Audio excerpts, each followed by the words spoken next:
May the words of my mouth and the meditation of all our hearts be acceptable unto you, O Lord, our strength and our Redeemer. Amen. Amen. Please be seated.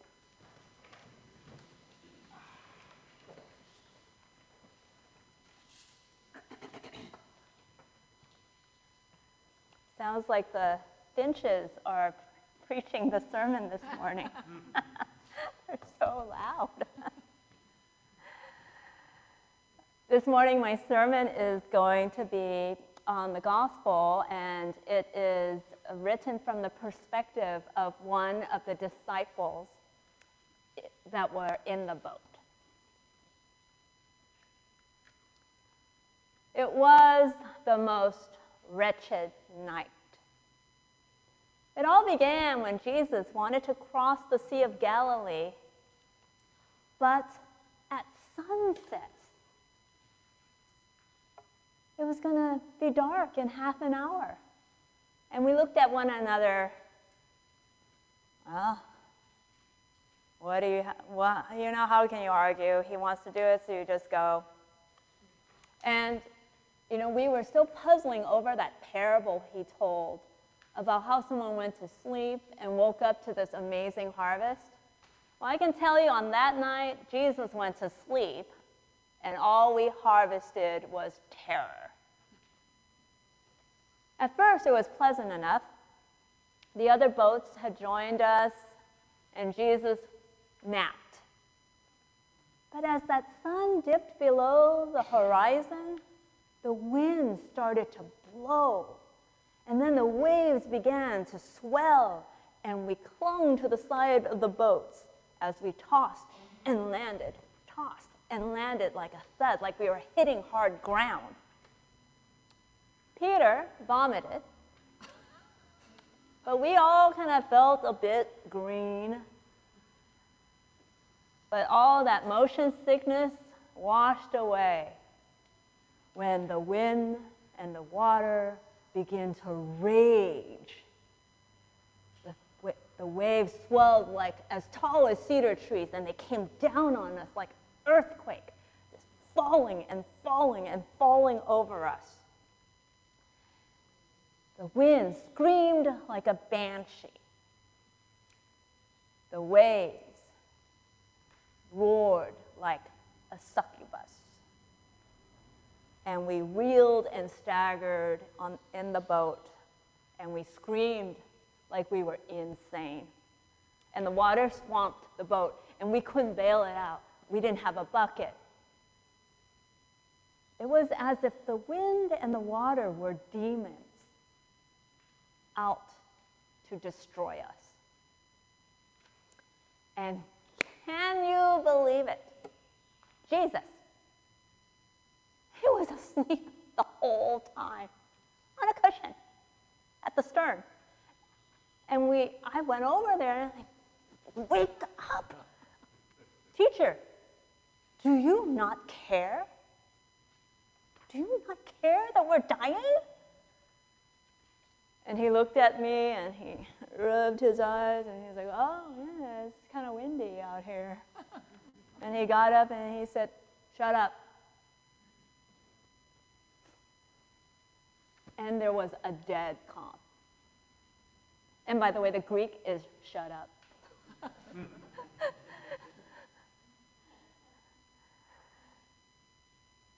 So he rebuked what felt like demons bent for our destruction. And we haven't experienced him, cast out demons. Like that first time he walked into the synagogue and a demon from within the man said, oh, we know who you are, Jesus. Have you come to destroy us? And you know what? He said the same thing to that guy that he said to the wind and the water. Shut up. And they did. But we have actually seen other people cast out demons, other people of power. Cast out demons, but from a person. This was a whole nother thing. This was the wind and the water This was creation. And in the scriptures, the only person we know who could command the wind and the water was God. And suddenly, something began to unveil for us, and our flesh was covered with goosebumps. Who is this? That even the wind and the water obey him. This was not your normal exorcism. And he looked at us. He said, "Why are you afraid? Do you not yet have faith?" And he made his way toward us as if to comfort us, and we backed up like, whoa, whoa. And the scriptures say we were filled with a great fear. Not really awe so much as it's phobion megon. You got it, right? You know enough Greek. Phobion megon. Megaphobia, right? It was a great fear because we were beginning to understand who was in the boat with us. Not just a man of power who can command demons to come out of people, but all the forces of creation were within his power. There is something to the phrase, the fear of the Lord. Now, it's been many years since that night on the lake, and I pondered Jesus' question, where is your faith? You know, I always wondered why Jesus chose the 12 of us. If you read the Gospel of Mark, you'll see that we're not quick to believe anything or conclude anything. We're always like, who is this? And what? You can forgive sins? And what are you saying? We were always puzzled. Whereas like the other people, they seem to have faith so easily. Like that woman who was hemorrhaging. She said, oh, well, if only I touch him, I will be healed. And Jesus commended her for her faith. And then we would just look on like, whoa, that was a big deal, but I don't know. I mean, who is this? You know, what I appreciate about the Gospel of Mark is that it continues to track our puzzlements, our questions. And you know how it is in the Gospel of Mark, how it ends with the empty tomb and no eyewitness story about a risen Jesus? And that really represents the kind of faith we had.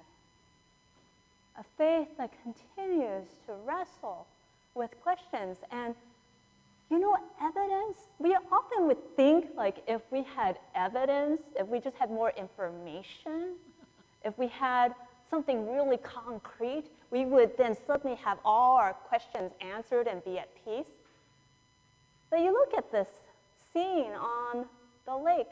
We had evidence right in front of us. Jesus does this amazing thing. And instead of believing, we were afraid. We were filled with a great fear. For those of us who follow Jesus as his 12, I think he chose us because he understood that not everyone comes to faith in the same way. We always had to keep asking questions because the world is complicated. It's hard to have an easy answer. Even if something happened to one person, how am I supposed to believe that that happens for me? My faith, I realized, had to be my own. And I think Jesus made room for that. by calling us to follow him, even when he knew we would have a hard time believing and trusting. And I think Jesus gave us the empty tomb because he knew we wouldn't be easily convinced by anyone else's story but our own. So what is my story? Well, the one thing that the women said when they saw the empty tomb was that a man, and perhaps an angel, said, Jesus says to go back to Galilee and he'll meet you there. So I come to this lake, this Sea of Galilee, to see what would happen.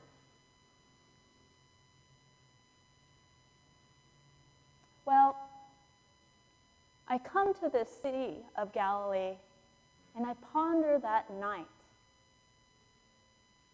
how Jesus could do all that, have the power to save us, to avert suffering, and yet very soon from here, he will be crucified. Why would someone who had the power to control the whole universe not avert suffering? Is this part of discipleship when he said, you will have to pick up your own cross and follow me? What does the suffering of the world have to do with me?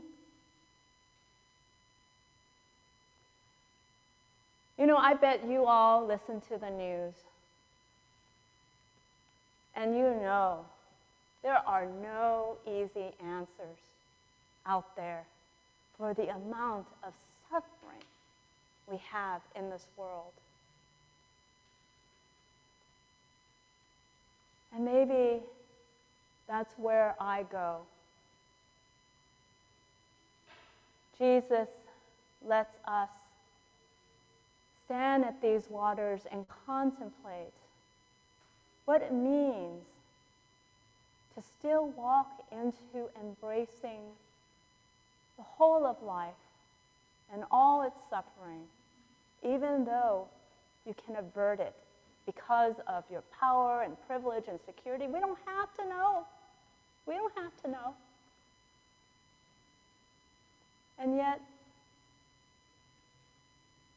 our hearts are open, and so it hurts. And we do know. We do know. And what I do also know is there's only so much suffering the human heart can bear. And that's why I think he calmed the sea to say it's okay to both question why things happen, and it's okay to let your burden down for a while, and it's okay to rest in the calm. It's all okay. You don't have to carry everything all the time and let yourself be destroyed by all the fatigue. And so, you know, all the puzzlement about the empty tomb, I bring it here to the lake, to the Sea of Galilee. And I let myself hold all of that together, the questions, the suffering of the world, my desire to flee from it, my compassion to embrace it. And when things break my heart too much, I say yes to the calm he gave. And this might be what I would call faith.